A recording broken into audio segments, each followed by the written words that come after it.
एक मिशन चलाया है। हमने एक संकल्प लिया आज के इस कार्यक्रम से कि 7 उपचुनाव हैं। कितने भी लेट भारत सरकार चुनाव आयोग से लेट करवा दे घोषित, लेकिन जब कराएंगे उसके बाद में चुनाव होंगे, चुनाव लड़ेंगे और सातों की सातों सीटों पे भारतीय जनता पार्टी सुनने पे सिमटेगी। क्योंकि 10 महीने के अंदर इन्होंने एक काम नहीं किया, केवल आपस में लड़ाई झगड़ा, ब्यूरोक्रेसी हावी, न एमएलए की चल रही है, न एमपी की चल रही है, न मुख्यमंत्री की चल रही है। मैं तो समझता हूं शायद मुख्यमंत्री जी के ऊपर कोई काला जादू कर दिया। काला जादू समझते हो ना? काला जादू कर दिया इन ब्यूरोक्रेसी ने कि भाई वो तो घूमते रहे, उनका तो भ्रमण भाषण और भ्रमित का कार्यक्रम चलता रहे और साथ साथ में देवदर्शन भी चलता रहे, हमें कोई आपत्ति नहीं। लेकिन इस राजस्थान के लोगों ने आपको मुख्यमंत्री बनाया है, चाहे पर्ची से ही बने हो, लेकिन हम सबके मुख्यमंत्री हैं आप। आपको काम करना पड़ेगा। किसान परेशान है, दलित परेशान है, नौजवान परेशान है, छात्र परेशान है, और आप रोजाना की रोजाना ऐसी ऐसी बातें करते हो जिससे नौजवान का भला होने वाला है क्या? आप सारी की सारी जो संस्थाएं हैं उनका जो क्रेडिबिलिटी है उसको बिल्कुल क्रेश करने पे तुले हुए हैं। आपको जो कुछ करना है आप करिए, लेकिन नौजवानों को नौकरी दीजिए। अगर कोई अपराधी है तो उसको जेल में डालिए। ये आज तक होता है, कोई आज नया नहीं हो रहा है। अच्छी बात है, अगर आप अच्छा काम करेंगे तो हम आपको धन्यवाद देंगे, लेकिन आप नौजवान नौकरी के लिए तड़प रहा है, उसकी नौकरियों की विज्ञप्ति कब जारी करोगे? किसान परेशान है, उसको मुआवजा कब मिलेगा? बिजली कब मिलेगी? पानी कब मिलेगा? सड़कें कब ठीक होंगी? ये चीजें भी तो आपको करनी पड़ेंगी ना। आज लोग परेशान हैं, कानून व्यवस्था नाम की कोई चीज नहीं है, दिन दहाड़े हत्याएं हो रही हैं, नाबालिग बच्चियों के बलात्कार हो रहे हैं, उनका जवाब कौन देगा? आप गृह मंत्री भी हैं। मुख्यमंत्री जी को मैं कहना चाहता हूं, शायद वो भूल गए होंगे कि वो मुख्यमंत्री के साथ साथ प्रदेश के गृह मंत्री भी हैं। तो गृह मंत्री को ये चाहिए कि तत्काल डीजीपी को और तमाम अधिकारियों को बैठक बुला करके और ये कहे कि कानून व्यवस्था आप कायम कीजिए। एक सरकार का इकबाल होता है, आज इकबाल खत्म हो गया। कोई अधिकारी कुछ भी कर रहा है, कोई मंत्री कुछ भी कर रहा है, कोई एमएलए कुछ भी कह रहा है। आप ऐसी क्या नौबत आ गई आपके कि आप किरोड़ी जी को 3 महीने बाद में भी न तो इस्तीफा दिलवा स्वीकार करा पाए और न आप उनको वापस मंत्री बना पाए। मेरे समझ में नहीं आ रहा कि ये करेगा कौन भाई। आप तो वो पार्टी है भारतीय जनता पार्टी जो अपने आप को कहती थी विश्व की सबसे बड़ी पार्टी और सबसे अनुशासित पार्टी, और मोदी है तो सब कुछ मुमकिन है। तो हरियाणा में कर लेना ना, मोदी है था, कहाँ चला गया? मोदी की फोटो गायब है वहां, अमित शाह की फोटो गायब है, खट्टर का भाषण गायब है, कुछ भी नहीं है वहां। सुपड़ा साफ हो गया भाई साहब। देखना आप जम्मू में, हरियाणा में। और मैं आज फिर कह रहा हूं मीडिया के सामने, प्रदेश में अगर यही हाल रहे तो 7-0 तो है ही उपचुनाव में, पंचायती राज और नगर निकाय में भी इनका सुपड़ा साफ होगा। और फिर कहेंगे कि डोटाजरा ने हल्ला कर करके हमारी पर्चियां बदलवा दी। पहले ही समझ जाओ भाई, हमें तो 5 साल भोगना है, भारतीय जनता पार्टी की सरकार को भोगना है। हम तो कहते नहीं, हाँ दिल्ली की गिर सकती है पहले, लेकिन राजस्थान की चलेगी। अब कोई करामात बीजेपी में से कोई बड़ा लीडर कुछ कर दे तो देखो मैं कुछ कह नहीं सकता, लेकिन मेरा ऐसा मानना है कि ये 5 साल चलेगी। इसलिए चले तो जनता को राहत मिले, सरकार का आभास होना चाहिए। बस में जाते हैं, ढाबे पे जाते हैं, होटल में जाते हैं, किसी शोरूम में जाते हैं कोई काम से, तो सही कहते हैं भाई साहब ये सरकार चला कौन रहा है? मैंने कहा भाई हमसे क्यों पूछ रहे हो, भारतीय जनता पार्टी चला रही है। बोले वो भारतीय जनता पार्टी वाले सारे लोग कहते हैं कि ये चला कौन रहा है, हमारे भी समझ में नहीं आ रहा। तो पहले तो मुख्यमंत्री जी को एक दिन का विश्राम लेकर के और ये समझाना चाहिए कि ये सरकार चला कौन रहा है। ये जो भ्रांति फैल रही है ना ये प्रदेश में, ये सबके लिए, प्रदेश के लिए बड़ी घातक है। इस भ्रांति को दूर करें, इकबाल कायम करें, पुलिस को पूरे अधिकार दें। ये जो बजरी माफिया, भू माफिया, लैंड माफिया, जितने भी पेपर माफिया जितने भी हैं, इनके खिलाफ सख्त कार्रवाई करो। लेकिन मेरा एक कहना है कि टाइम लिमिट करके एक चीज को तय कीजिए। आप केवल यही है कांग्रेस ये कर गई, कांग्रेस ये कर गई, कांग्रेस ये कर गई।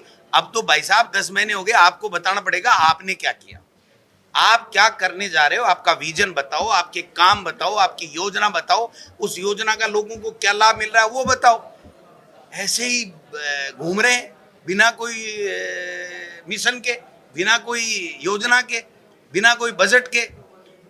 जब आपने देखा विधानसभा में बजट पेश किया तो पास होने से पहले बजट की मीटिंग करवाई थी, हर जिले में प्रभारी मंत्रियों को भेजा था। उनको पूछो उसके बाद में दोबारा मीटिंग कब हुई है बजट पारित होने के बाद में, कि उस बजट की क्रियान्विति हो रही है कि नहीं हो रही है। आप मीडिया के लोग हो, प्रिंट मीडिया भी है, इलेक्ट्रॉनिक मीडिया भी है, सोशल मीडिया भी है, मैं पूछना चाहता हूं एक भी कोई स्वीकृति किसी चीज की कभी आपने पोस्ट की क्या? मुख्यमंत्री जी ने अपने भाषण में कभी कहा क्या कि हमने इतनी सड़कें पास कर दी, इतने बिजली के ग्रेड पास कर दिए, इतने बचाओ? नौकरियों की बात करें 1 लाख के लगभग तो दे दी बताते हैं उन्होंने। तो भाई हमारे वाला तो कोई 2,70,000 का था, वो आंकड़ा पकड़ा दो कि ये हमने ही दे दिया, आपका कार्यकाल मान लो हमारा। तो ये कहने से नहीं चलेगा, ये काम नहीं चलने वाला है कि हम ऐसा कर रहे हैं, ऐसा कर रहे हैं। जो कर रहे हो वो करो, कानून सम्मत जो अधिकार है आपको सब करो, आपकी सरकार है, लेकिन ये तय करो कि ये सरकार चला कौन रहा है, ये तय करना जरूरी है, क्योंकि जनता भ्रमित हो रही है रोजाना के रोजाना से। ये देखिए मेरी बात सुनिए, जोगा राम जी को ये कहना चाहिए कि एसआई भर्ती पे आप क्या निर्णय ले रहे हो, क्योंकि एसआई भर्ती पे एक काम होने वाला है, या तो बाबा किरोड़ी जीतेगा या मुख्यमंत्री भजन लाल जीतेगा, दोनों साथ नहीं जीतेंगे, मैं आपको बता दूं। तो राजस्थान का बड़ा नेता बीजेपी में कौन है ये तय होना है, उसके बाद में फिर ये प्रक्रियाएं चलेंगी। एक बात। दूसरी बात मैं ये कह रहा हूं कि राजस्थान की विधानसभा में एक क्वेश्चन लगा था कि पेपर लीक का, पिछले भारतीय जनता पार्टी के कार्यकाल में इस पिछले 5 साल से ज्यादा पेपर आउट हुए थे। एक बात क्लियर है, किसी के कोई शंका हो तो मेरे से डिटेल ले लेना, विधानसभा की वेबसाइट पे प्रश्न के ऊपर पड़ा है। दूसरी बात, ये जो पेपर लीक हुए उसके ऊपर पेपर लीक गिरोह के खिलाफ कार्रवाई हमने की, आधे से ज्यादा 100-150 से ज्यादा पेपर माफियाओं को, नकल माफियाओं को पकड़ा। इस प्रक्रिया को ये लोग आगे बढ़ा रहे हैं तो अच्छी बात है, लेकिन केवल ये कहते कहते कि हम इस प्रक्रिया में 5 साल निकालोगे क्या आप? ये तो सतत प्रक्रिया है। अगर मान लीजिए 2 साल बाद में भी पता लग गया कि कोई व्यक्ति पेपर लीक के माध्यम से माफिया से पैसे देकर के नौकरी लगा है, तो उसको 2 साल बाद में भी निकालो, लेकिन 2 साल तक यही काम करते रहोगे, दूसरी भर्तियां कितनी निकाल रहे हो वो बताओ आप देखिए, अगर किसी संस्था की क्रेडिबिलिटी इतनी आप खराब कर दोगे तो उसके बाद में न तो वहां कोई आरपीएससी का चेयरमैन बनने को तैयार नहीं है इनके पास में। आरपीएससी के मेंबर सारे के सारे जो है ना वो कुंठित हैं कि हम कहां आ गए, हमको सबको तो बेईमान घोषित कर दिया। मैं कहता हूं बेईमानों को पकड़ो, लेकिन सबको बेईमान मत बनाओ। आपके पास में कोई हथियार नहीं है, आपको कोई अधिकार नहीं है कि आप पूरी की पूरी आरपीएससी में चपड़ासी से लेकर के चेयरमैन तक सब बेईमान है और कर्मचारी चयन आयोग में बेईमान है। तो फिर क्या भजन लाल जी परीक्षा कराएंगे क्या, या किरोड़ी लाल जी कराएंगे? सबसे ज्यादा चीन के साहूकार हैं, वो कराएंगे क्या परीक्षा? परीक्षा तो ये संस्थाएं कराएंगी। और आप इतने ही जोरदार हो तो आप क्यों नहीं आरपीएससी का चेयरमैन ऐसा बना करके, और जो मेंबर खाली पड़े उनको एक नई जो आप सोच के साथ में और नई एक लोगों को नियुक्ति कीजिए कि ये देखो ये बेईमान लोग नहीं होंगे और ये कभी जिंदगी में बेईमानी नहीं करेंगे। इन लोगों को हमने लगाया, इन्होंने एक संभागीय आयुक्त लगाया और 4 दिन बाद में उसके छापा पटका दिया। तो फिर लगाया क्यों? जब 5 महीने से उसके खिलाफ कार्रवाई चल रही थी तो उसको लगाया क्यों? मैं नहीं कहता सही है गलत है, वो क्या है क्या नहीं है, वो तो कानून अपना काम करेगा, लेकिन मैं ये कह रहा हूं कि इनको पता ही नहीं है। इसलिए पहले तो ये तय होना चाहिए कि ये सरकार चला कौन रहा है, चल कहां से रही है। क्या है जिले, मैंने कहा था ना, मैं चैलेंज करता हूं इनका, एक भी जिला चेंज नहीं कर पाएंगे। इनके लिए जनगणना रुकेगी क्या? पूरा देश रुक जाएगा क्या? है ये तो चाहे जो कहते थे इनको टाइम पास करना है, लेकिन इनको ये समझ में नहीं आ रही। 10 महीने गए तुम्हारे काका, 10 महीने चले गए। टाइम पास तो महीने 2 महीने का होता है भाई साहब। सारे ही दिन आप टाइम पास के लिए पिछली सरकार को पूरा कोसो, कोई बुराई नहीं है। आपके पास जो भी है संसाधन है, सरकार है, पुलिस है, जो गलती कर रहा है उसको आप पकड़ो, कोई दिक्कत नहीं है। लेकिन आप ये कह के हम ये कर रहे हैं, हम ये कर रहे हैं, हमने आज 2 पकड़ लिया, हमने आज 1 पकड़ लिया, इससे किसी के पेट में निवाला थोड़ी गया, नए बच्चे को नौकरी थोड़ी मिल गई, गरीब का इलाज थोड़ी फ्री में हो गया, पानी थोड़ी मिल गया। केवल एक स्टंट लेकर के और आप अपना टाइम पास कर रहे हो।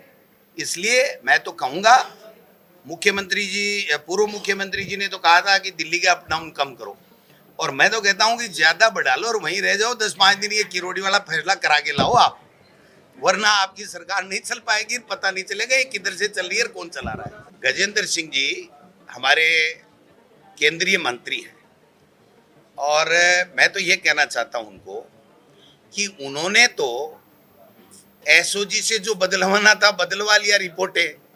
अब हमारे बयान और स्वर कब बदलेंगे आप ही देखते जाइए। ये तो भाई साहब अभी 9-10 महीने हुए हैं, अगला जब विधानसभा का सत्र है ना, तब इनकी नानी याद दिला देंगे।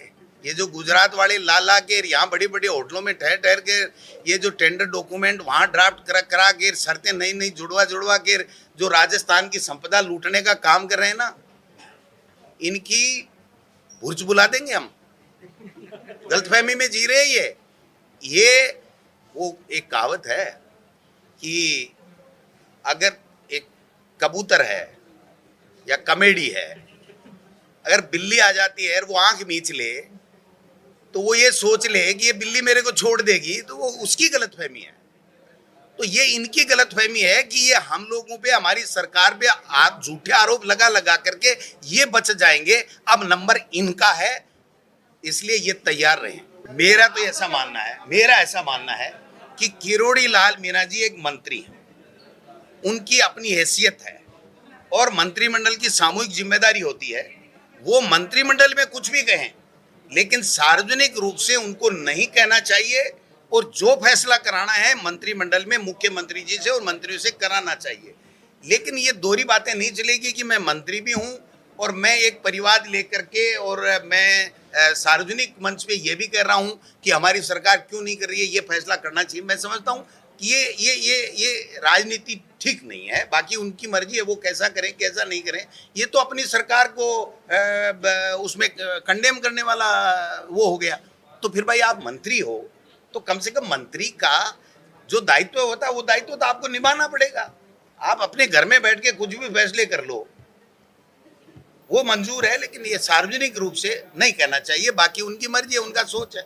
अरे भाई साहब अब देखना, सातों चुनाव में देखना, फिर आगे जब चुनाव हो तो देखना, पंचायत राज देखना, ये करा ही नहीं पा रहे हैं इस गमछे के डर से। तो नगर पालिका और पंचायत चुनाव नहीं करवा पा रहे हैं। आप देखना, आप बताओ, वन स्टेट वन इलेक्शन का आपने कभी कोई पढ़ा है? एक चिट्ठी पढ़ी है सरकार की? आज नवंबर के अंदर 53 या 56 या 59 कितने नगर निकाय के चुनाव हैं। अब तक वोटर लिस्ट बन जानी चाहिए, लॉटरी निकल जानी चाहिए। आप बताइए, 1 महीना रहा है, वार्डों का पुनर्सीमांकन करना था तो कर लेना चाहिए था। ये तो हाथ पे हाथ दे बैठे हैं कि अपने तो एक पत्थर फेंक दो कांग्रेस में सो जाओ, पत्थर फेंक दो दूसरे दिन उठो, और एक पत्थर फेंक दो और सो जाओ। तो ऐसे कितने दिन चलेगा काम? इनको काम करना पड़ेगा। वो उनकी मर्जी है साहब, वो नेता है, हमारे इंडिया गठबंधन का सम्मानित MP है, वो कुछ भी गए ठीक कह रहा है। क्या दिक्कत है? तुम्हें क्या दिक्कत आ गई? मेरे को नहीं है।